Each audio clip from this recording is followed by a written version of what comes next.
Today, the Lucas Oil Pro Motocross Championship is at Thunder Valley in Lakewood, Colorado, outside of Denver. Let's show you where we're headed next with the Lucas Oil upcoming schedule.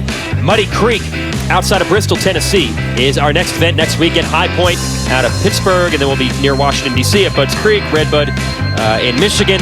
We'll roll all the way up to Indianapolis, just outside of there, the Indiana National, August 22nd. That's where we will crown our champions for Lucas Oil Pro Motocross. And our final 450 class race of the day is coming up after this.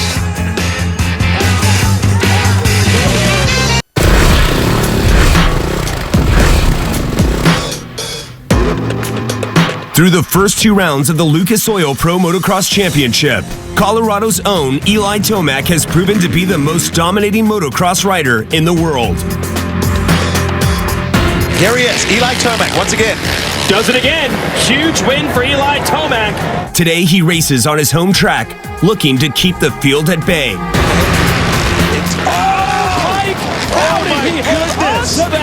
Oh, Mehdi, little wheel tap. Oh, gets clipped by Porcel. He has to look back, but now he's on the blind side. So he's more.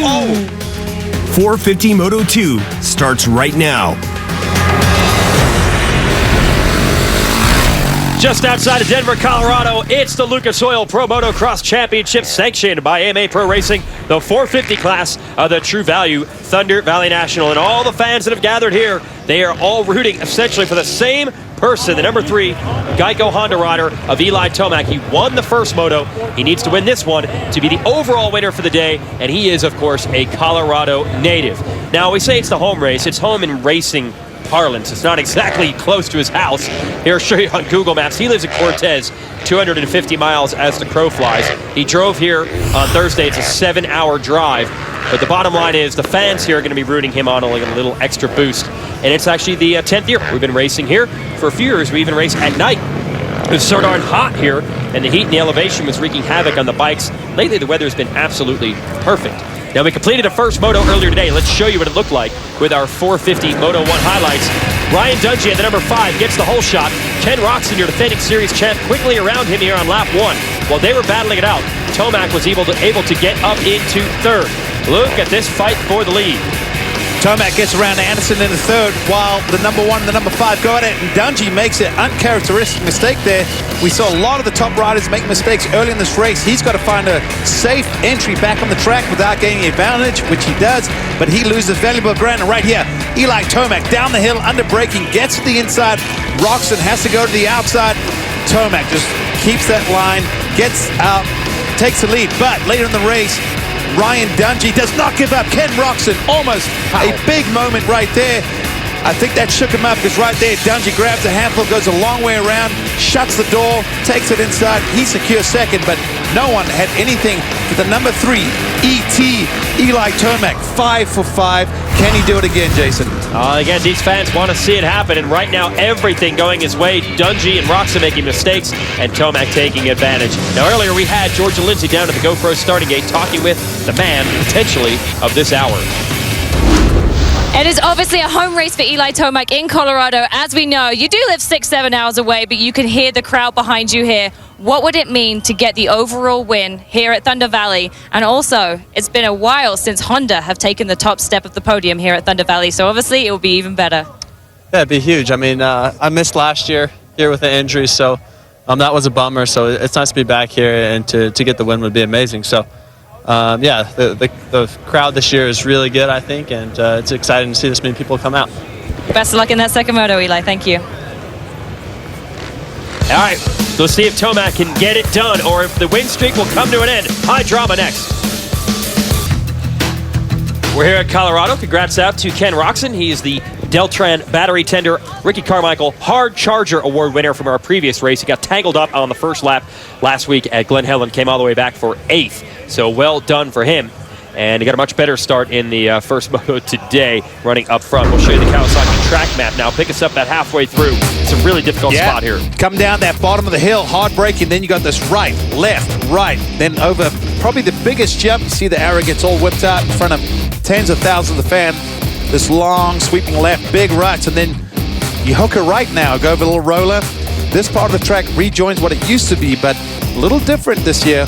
Up around that sweeper, left-hander. Then this section, jump over a blind rise. We saw a few riders going down in practice and not where you want to crash. Make that left, go through this section, which just change a little bit, a little step up in the corner, make a sharp right, get your weight back, accelerate through these rollers.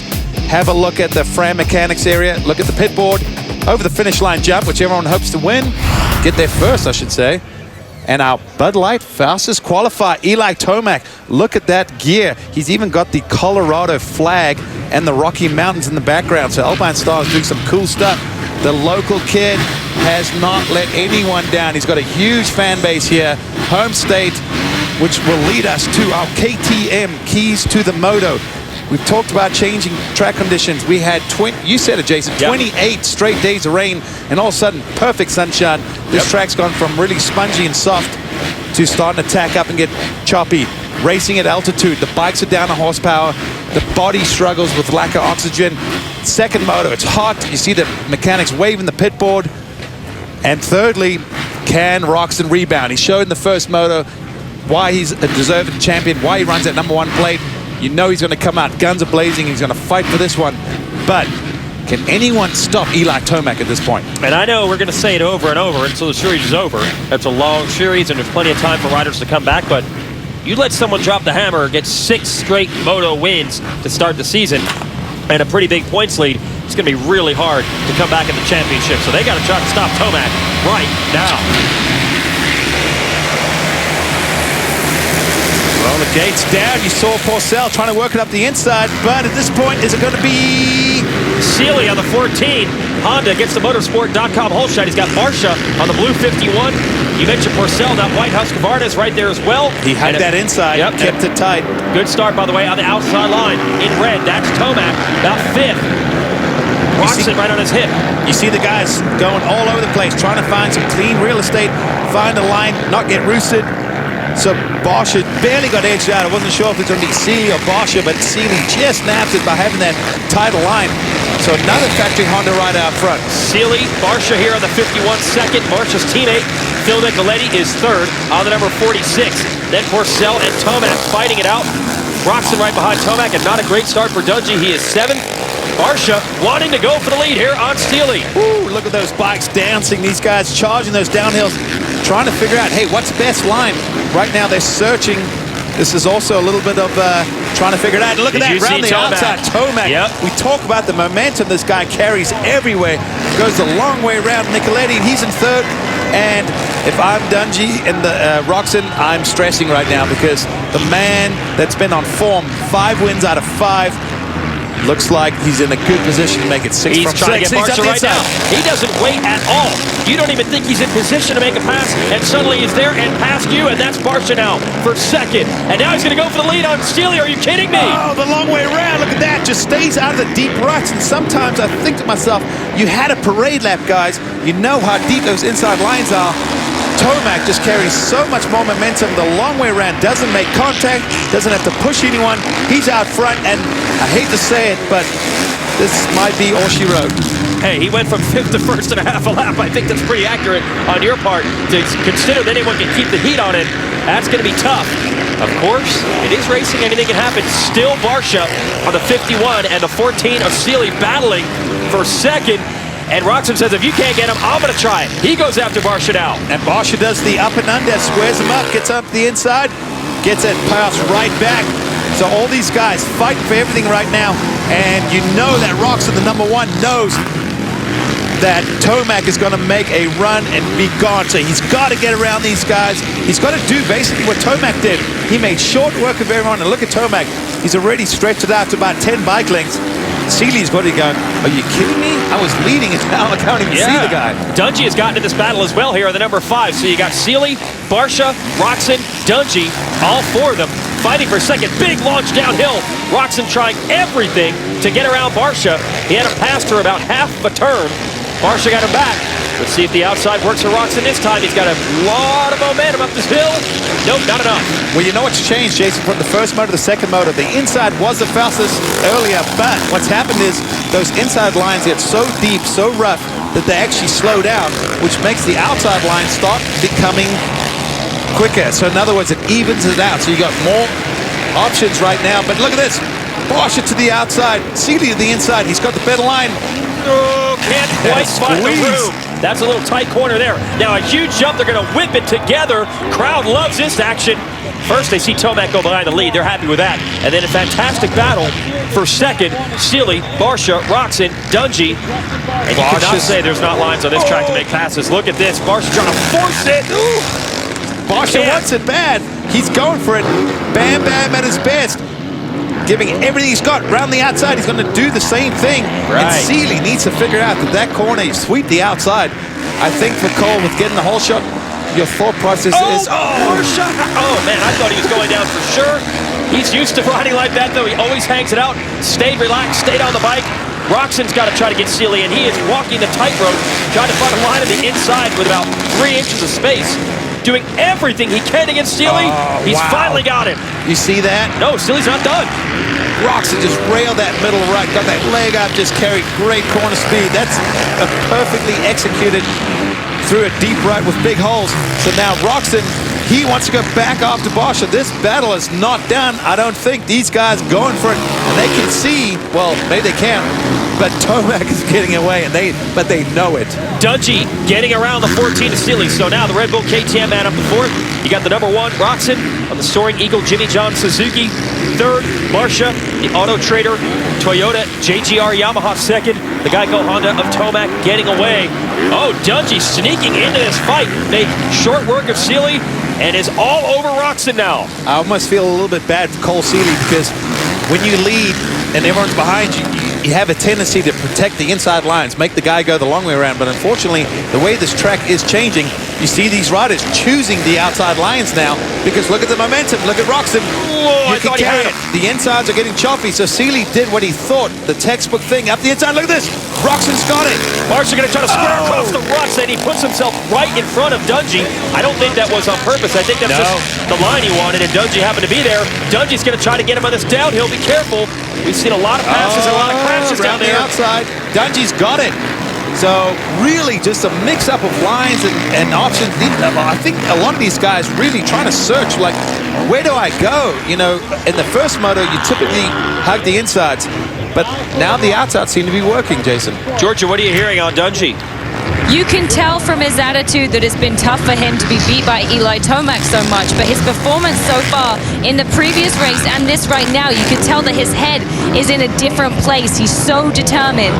I spoke to his team and his mechanics, and you know, they're saying all we can do is do better, and his attitude looks like it's changed a lot this weekend, which is awesome, because if your attitude's in the right place, then I imagine that's when your results come. All right, it looked like he was smiling actually on the podium after that first moto, even though he finished second. Let's give you the GoPro track preview and show you what it's like here on board. This is Ken Roxon's bike from earlier today in the first moto. We'll take you right from the start with our GoPro track preview. Well, watch the gate drop.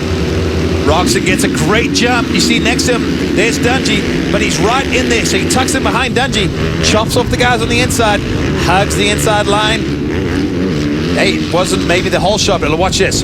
Just runs it in deep, around the outside, gets a good drive. Dungey holds it, but at the top of the hill, Dungey will go to the outside. Roxon right here sweeps to the inside. They keep going up the hill. Roxon has the inside, and he actually will pass for the lead right here. Watch this. Grabs a handful. And there's Stern at NBC. That would be huge. We have a Triple Crown winner. Not too far removed from that on the hugeness scale is this guy, Eli Tomac, looking to start the season. Yeah, looking to win the first 3 races. Of course, the elusive one is that there's 12 races in this championship season, and you can't start any better than this. So far undefeated this year, and in this race, pulling away again, and it's just a textbook way to ride on a rough motocross track. Yeah, the bike's bouncing all over the place. He is handling it no problem. We haven't even really seen a close call, like a near miss or a potential crash. Well, he crashed in practice right in this corner. We were watching it. Yeah. And that was a minor one, yeah, but he did actually go down. Yeah. But he pushes the limits, but he does it at the right times. Do it in practice and qualifying. Because if you crash, guess what? No harm, no foul. Roxon trying to hang with Tomac's pace. And let's not forget, Roxon was leading the 250 championships a couple of years ago, and Eli Tomac came on that massive run in the second half of the season and stole it away. This year, I feel like ET's come out, guns are blazing. From the first practice, he's just shown us incredible speed. Yeah, it's a long season, no doubt. You can dominate the first half and not end up winning the title in the end, but still, Tomac has really put something impressive down. Roczen, great improvement, though, after a disastrous first round, running second right now. Just trying to make up some points. Dungey is third.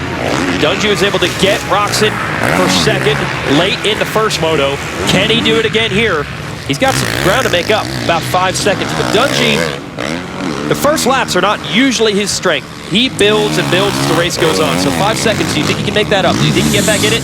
Well, you know, with Roczen not being, in my opinion, at 100% or feeling very confident right now, look at the lap times. Last lap, Tomac, 2:13. Roczen, 2:14. Dungey, 2:16. So to answer your question at this point, no, Roczen's stretching it out. Oh, yeah. But we're still early in the race. We're waiting for our fourth place rider, Justin Barsha on the 51, JGR, Autotrader.com, Yamaha, but he's got still some company. Oh, Seeley. Seeley's hung on to the back of these two, just lashed onto each other, going for it. Let's get a little more on Cole Seeley from Georgia. Yeah, obviously there's a lot of riders out there that are kind of beaten up and dealing with injuries, but I was speaking to his mechanic, Rich, and obviously at Hangtown we all saw that he went down, he had that big crash and he couldn't race the second moto. The week after he injured his knee, kind of, so he's beaten up and he's riding kind of hurt right now, but he knows that every single rider has issues and that he has to put it to the back of his mind and just keep pushing forward, and with a fifth place right now, that's pretty good. Making moves. Round the outsides. He's trying it. Yeah. And he does. Oh, Barsha. See what Those insides happens. are not working. I'm telling you, that was a distraction. He saw Seeley out the corner of his eye, and that just kind of takes your peripherals out of the equation, meaning you kind of look out of the corner of your eye, and Barsha wasn't concentrating on himself, and that was a little mistake there. And he's going to watch this race back and realize, man, I made some major mistakes by covering that inside every time. Here's the replay. Watch Barsha up the inside. He can see Seeley. Seeley's in front of him. Barsha probably took a little look over, wanted to grab a handful, and then watch right here. Bike bounces, and when the bike is bouncing and it's not settled, you cannot get into a rut. So I know some of the fans out there are racers and some do not ride. Bam Bam doesn't get lent over there and stands it up. But you've got to be with the angles of the terrain as well, if that makes sense. So Barsha came in, and once the suspension was unsettled, he just got all swappity and went down. He's in 8th.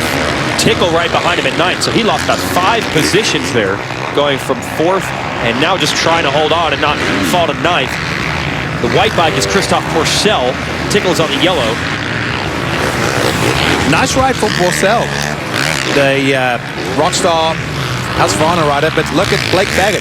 He won this race last year in the 250 class, beat Jeremy Martin and everyone, and he is sitting barely inside the top 10. Okay, he's in 6th, yep. But a decent ride for him. But he's got to be thinking, man, this is a good track for me.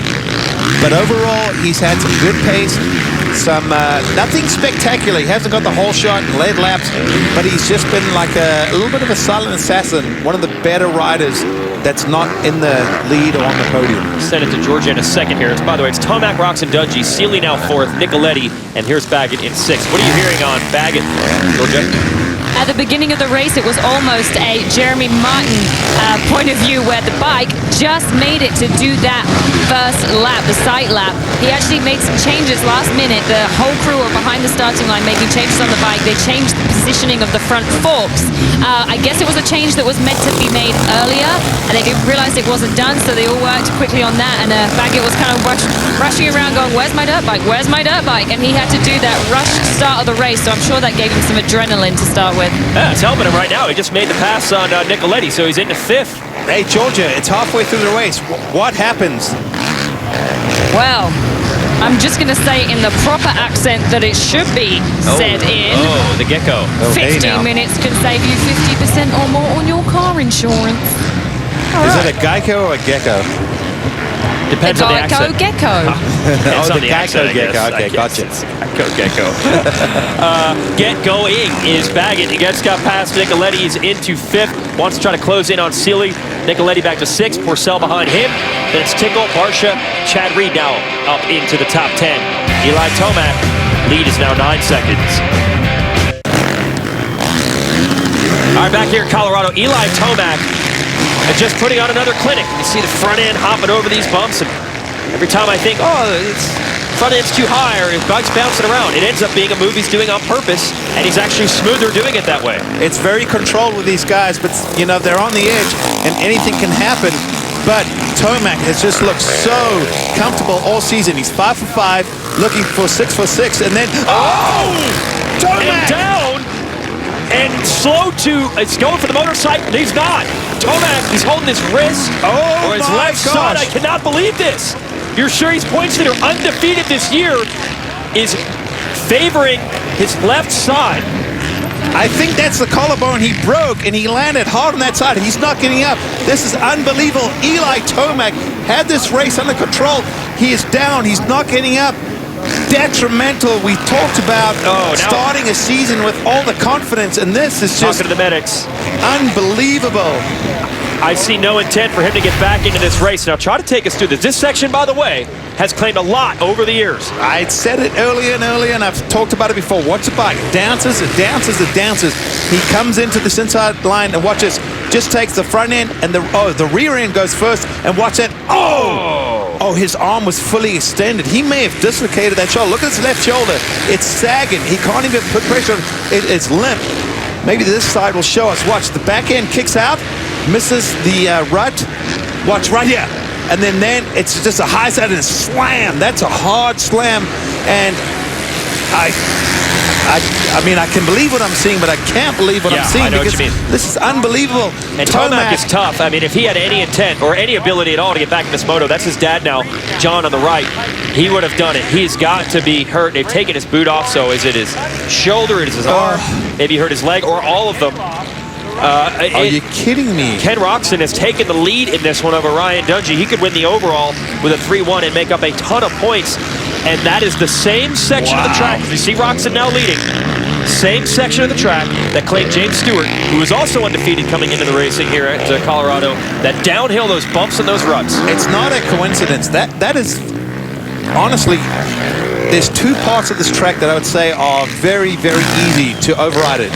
Roxon is coming down to the first one, and if you look in the background, you might even see Tomac there on the right, because the next downhill is also the other treacherous point, and we've seen massive things happen. I'm dumbfounded what happened. Tomac's just been so solid. One mistake, and that's the thing. When you're going that fast at the top of your level in motocross, anything can happen, and that is, I mean, I hope Eli's okay. This is just, oh man. This is one of the biggest shakeups I've ever seen. Georgia, do you have anything from trackside? What did you see down there? What is the team reaction? Wow, everybody just stood in shock staring at the screen, and there was just a gasp throughout every single mechanic and myself, because we didn't expect this. We've not seen these moments from Eli Tomac, but we kind of in the back of our minds knew that potentially it could happen at some point with the speed and the way he bounces around the track. I just really hope that it's not an ending injury where anything's broken, and hopefully we can see him back soon. All right, so thanks for that report, and we're going to reset it. Roxon now again with a 3-1 could be looking at the overall win today, and Dungey could potentially be looking at taking. No, I don't think he'd actually be going to get the points lead back. I think it'll be tied. Yeah, he had lost 5 points in that first It was moto. 19 before the day. Yeah, he got and he lost second, 5, so that's and there's- 22, and he's going to get 22 points if it stays the way it is. It's going to be tied. Incredible. All right, here is your overall. Dungey will finish second. Baggett looking at third overall, but we're thinking about the series points, and I think you're right. Dungey and Tomac may end up tied for the series points lead the way this day ends. But, well, there's two sides to every story. How about Ken Roxon? A disastrous start to the series for him with an injury, and suddenly he's looking at an opportunity to win a race just 2 weeks after that. Boy, has the tide turned here quickly. Yeah, man, anything can happen. We'll show you the Tomac crash one more time. If there's one thing you do not want to do, it is, as they say, go over the high side, where you start leaning to one end and then get pitched over the other And that's what happens. Tomac starts on the one side and then gets thrown Bam. down to the other. That was He a is out of this slam. race, yeah. Oh, brutal. Heartbreaker for your points leader. The shakeup of shakeups here in Lucas Oil Pro Motocross. Ken Roczen, who 2 weeks ago was barely even able to ride, barely able to finish the races at our series opener due to a back injury, is now recovered, and he is en route to winning here at round 3 in Colorado.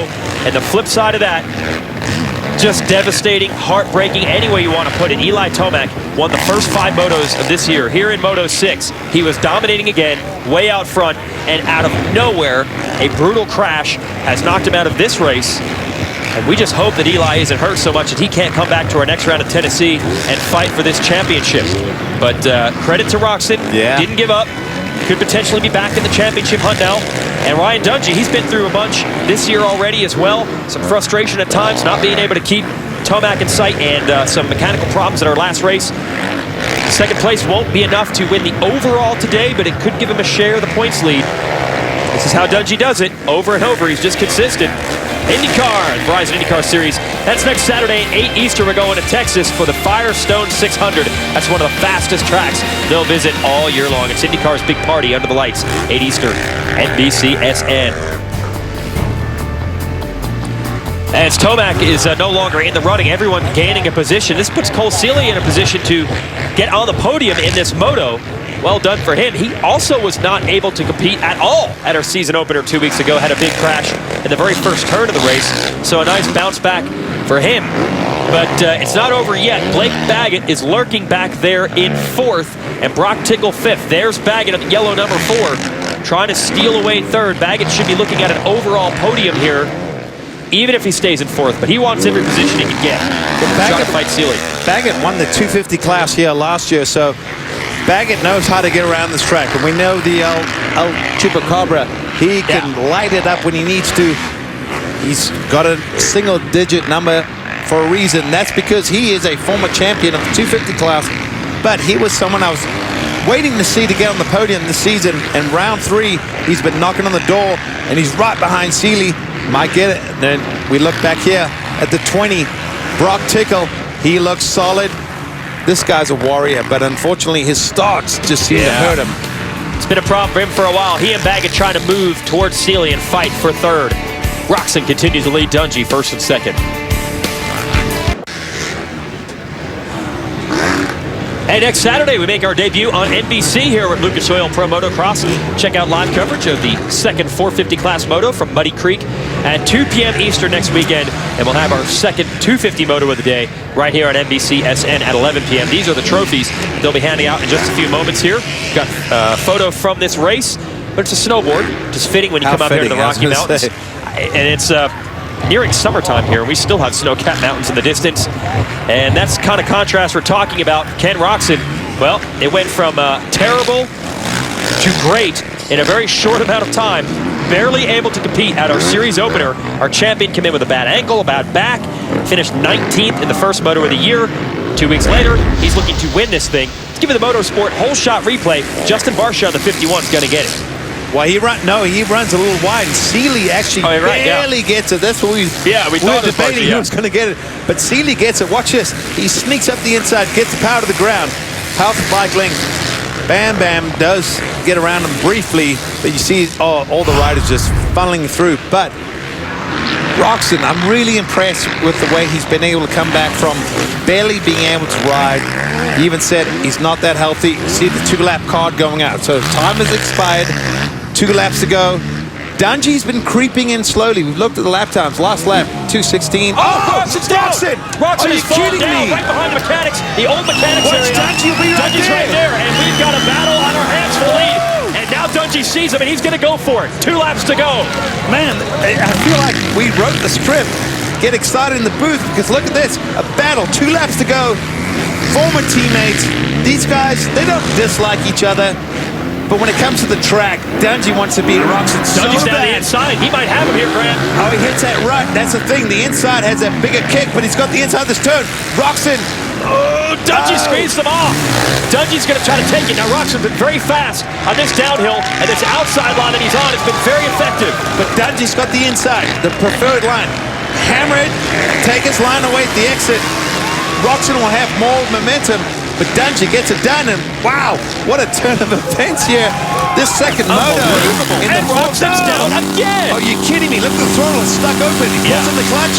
Yeah, Watch. well, he landed right on the throttle, so it held it open. And I got to wonder, now Roxon did tell us, and we were just alluding to this, he does not feel like he is quite 100%. The injuries have cost him a lot of time in training and fitness. Is he just tired? He's giving everything he's got. If he is, how can you blame him? Oh, He's I'm not hanging it taking out. anything away. I mean, the guy's trying to win a title while hurt. He's even said, I'm not 100%. Yeah. He's trying. He's giving his heart out. And guess what? He went down, but he's still fine. He's in second. Blake Baggett is in third. No disrespect to Baggett, but he's way back. So Roxon, he's got second. Yeah, go for it. I love a guy that'll hang it out there. I give him props. I give Dungey props. I feel bad for Tomac. What a second moto here in Colorado. You couldn't have scripted this, Jason. This is unbelievable. Unbelievable and unpredictable. About the only thing that seems eerily reminiscent here is that through all this chaos, guess who's going to win the overall, and guess who's going to leave here as the points leader? Time and time again, riders have gotten the drop on Ryan Dungey, but he always finds a way, usually through consistency, but we have seen seasons, outdoors especially, where he's just figured out the speed to catch these guys and win races. Ryan Dungey, as he has done so many times, is going to be the benefactor of everyone else's mistakes.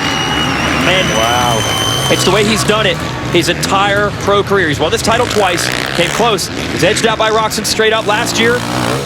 Looked like he had a real fight in his hands from Tomac this year. He keeps it on two wheels every time, and that makes a huge difference. You know, people judge Dungey for his how hard he attacks or lack of attacking or his drive to win. But this guy eats, breathes, sleeps racing. He does everything he can. And what I do appreciate is he does not let the little things get to him. He tries to put him out of his mind, and he just keeps plugging away. And I've always said, you showed the graphic earlier of how many guys dominated at the beginning of the season and didn't win the title. You got to be in it to win it. And Ryan Dungey is like him and Chad Reed. They're slightly age difference, but Chad Reed was a soldier for so many years up front.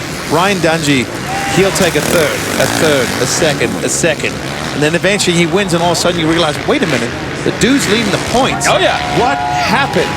And they call him the Diesel for a reason. He's like a steam, or not even a steam train. Diesel, yeah. A diesel engine.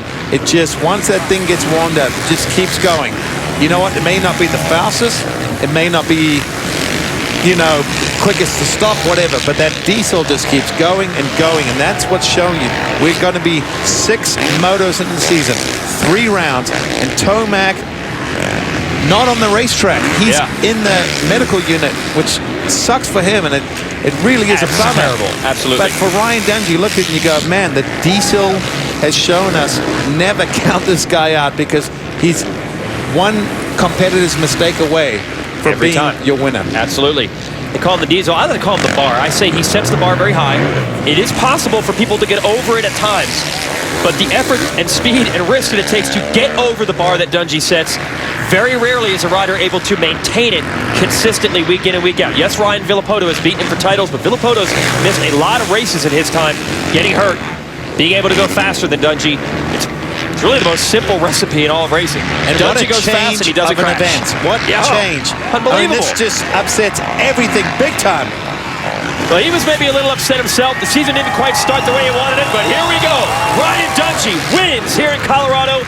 And a nice act by the Colorado fans. They cheered him. Their native son didn't get the win that they were hoping to see, Eli Tomac, but they still appreciate a job well done, and they give Ryan Dungey the respect he deserves as your 450 class overall winner.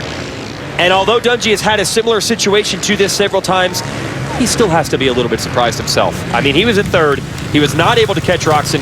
He certainly wasn't going to be able to catch Tomac in this one. And they both go down, and he is going to end up the overall winner and the points leader. It's crazy. You see, he's not ecstatic. He's just going, wow. But he knows what it's like to be on one end of the spectrum and the other end. But this is just, wow, what a turnaround. Let's get shocked. let's get an immediate reaction here. We'll send it right to Georgia and see what's running through Ryan's mind. Georgia. Oh, that really was an unbelievable moto. There were huge ups and downs throughout that entire moto. Ryan Dungey, let's firstly talk about what was your reaction when you could see that Eli Tomac went down? Well, first of all, the tracks are, I wouldn't say they're not safe, but they're rough. I mean, when we're pushing that envelope that fast, I hate to see him go down like that, but I hope he's okay. I don't know the aftermath, but I mean, he's going at a good pace right now, and the faster you go, the more that stuff sneaks up on you. But overall, I just tried to ride the best as I could. The beginning, I lost a little time, but then I just put the hammer down and tried to ride the best laps I could with the conditions, and we made a few adjustments, and it helped us that second moto. We are currently now the points lead. We always talk about your consistency. It's shown through this weekend. You're leading the championship. Is your strategy going to change now, or are you just going to keep going as you've been going? No, I just keep building. I mean, it's important that we keep on the gas, and it's early in the season. There's a lot of racing left still, and it's good to be in that position, and now we got to build on it, but I hope Eli's okay. And it's our first win of outdoor season, so we got to celebrate that too and be excited. And me and Eldon and all the boys at the Baker's Factory have been putting in a lot of hard work, so got to thank them, and also the man above and everybody. Thank you. Huge congratulations to Ryan Dungey with the overall win here at Thunder Valley. Well, that sounds like bitter relief, Jason. Yeah, I think so. They right? got a big obstacle out of their way. Ryan Dungey has won here in Colorado. You are not going to believe how he won it. So we'll just show it to you with our Lucas Oil race recap. The big story coming into this race, Eli Tomac dominating all the races so far, dominating this one, out front, all by himself, no trouble, and then a huge crash. And he slammed the ground hard, Jason. That's the thing. He comes to an abrupt stop, and Eli is hurt, and he's out of the race. We hope it's just this race for the series. But they're holding his arm. He took his boot off. He's hurting for sure. Ken Roxon looked like he was going to inherit the victory after that. Then with 2 laps to go, he falls down. Here comes Dungey. He's going to catch him in second. There he is. Battle is on for the lead. Dungey is able to wrestle it from Roxon. Look at Roxon, though. He's going to try this outside. But now the track had gotten too rough out there, and those bumps right there cost him. So he's going to try to come back on Dungey here. Tucks the front, loses traction, goes down, throws away that chance at the overall victory. So through it all, Ryan Dungey at one point a distant third, wins here in Colorado, and on top of that, he will inherit your championship points lead. It's a scenario that we have seen happen time and time again with Ryan Dungey, maybe the most consistent rider really in the history of this game. It's unbelievable how he does this over and over. He sets the bar, leaves it up there all 12 rounds. Baggett will finish third in the moto. Good job by him. Sealy and Tickle in the top 5. Here is your top 20. John Short, a privateer, scored some points. 19th, and the Russian, Evgeny Mikolov, 17th. Let's send it to Georgia Lindsay on the podium. Yes, we have our second place overall winner, Ken Roxon. Now, I know, Ken, you're not happy. That last lap going down twice, but you just told me there are reasons for it. First off, that second moto was a lot better. We had the bike more like I wanted to, and it helped out a lot. It helped out in fitness. It helped out in comfort, and so on the second to last lap, I went down, and then half a lap later, went down again. Turns out I had a flat, so the cruise in the last lap, man, I really wanted that win, and I was trying to push again for the last 2 laps just to keep a good gap between us, and but man, I'll take the second place, I guess. And obviously now the points are closing up, and we've seen Eli Tomac. We're not quite sure his situation, whether he's racing or not, but either way, the points just from him leaving that one race, they're going to close up. Do you think you've got what it takes when you're 100% to be able to do the speed that Eli Tomac has had? Well, it obviously sucks to beat him with a crash and stuff, and I hope he's all right. But yeah, he's going unbelievable good right now, and I think now I found a bike setting I can ride with, and just get used to it more and get back into my training, and I think then we'll be up at the very front. Perfect. Well, congratulations, Ken Roxon, for a second overall here at Thunder Valley. And my apologies, Kenny. It was a flat tire. It's causing a lot of the problems out there. It did not fatigue, even though he's had some time off the bike, and we're racing in elevation. So second overall for him. Some points that did slip away. And Baggett gets his first 450 class podium there with third. He rides very well at this track. Tickle and Sealy got to be happy with their runs today in the top 5. Barsha not able to capitalize on that podium from last week, ends up 6th. Tomac salvages 7th for the day based on that first moto win. We'll send it back to Georgia. Yes, we have a new face on the 450 podium that we have never seen on the 450 podium. Your first one. Congratulations, Blake, out here on the podium. It must feel great to, first off, have your first 450 podium. Yeah, definitely. Just figuring things out. Want to just keep having days like this, just keep plugging our way till we are up there battling with Kenny and Roxon and Ken Roxon and Dungey and Tomac. So bummer he went down that one, but definitely just going to keep plugging away and getting better and better each weekend. But I got to give it up to the whole Yoshimura Suzuki team. Just One helmets, O'Neill gear, CD boots, Scott goggles. Thank you guys. One more question. I thought we were going to almost have a Jeremy Martin moment with you on that start line with the mechanics working on your bike. I know it wasn't actually a problem with the bike, but they made a few changes. Do you feel like those changes they made, they said something about moving your forks. Did they help you out in this race? Yeah, definitely. We, it was a last minute call, but definitely I was glad we made the change. Well, perfect. Congratulations to your first ever 450 podium. Blake Baggett, everyone. Oh, Blake, they made huge changes to the bike every week, and he said, we're just going to keep changing it until we're up front. He's up to 3rd in the points, and there's the damage. Tomac now 3 behind Dungey, so the real story isn't just what happened today, it's how will it affect Tomac moving forward? Will he be able to line up next weekend at Muddy Creek? That was a wallop of a crash. Yeah, I hope he is. Look at the podium. Oh, yeah. Good to see Roxon and Baggett up there. 2 guys I was waiting to see on the podium. But for Ryan Dungey, this is a moral victory and the points lead. And we'll be, as we said, at Muddy Creek next weekend. We'll give you the upcoming schedule for the highlight show of this one on Wednesday here at NBCSN. First moto's on MAV TV next week. Second moto of the 450s will be live on NBC. So check us out at 2 p.m. Eastern Saturday night for our second 250 moto. We started this show with a graphic showing that 5 times a rider had started the year 4-0 and did not go on to win the title. It was starting to look bleaker and bleaker for everyone else as Eli Tomac was on the verge of 6 to start the year, and then a crash out of nowhere has changed absolutely everything. Our best wishes out to Eli. We hope he can make it back and make a championship fight of it next weekend. But for now, Ryan Dungey is back on top in Lucas Oil Pro Motocross. For Georgia Lindsay and Grant Langston, I'm Jason Wygant. Hope to see everybody back next week in Tennessee.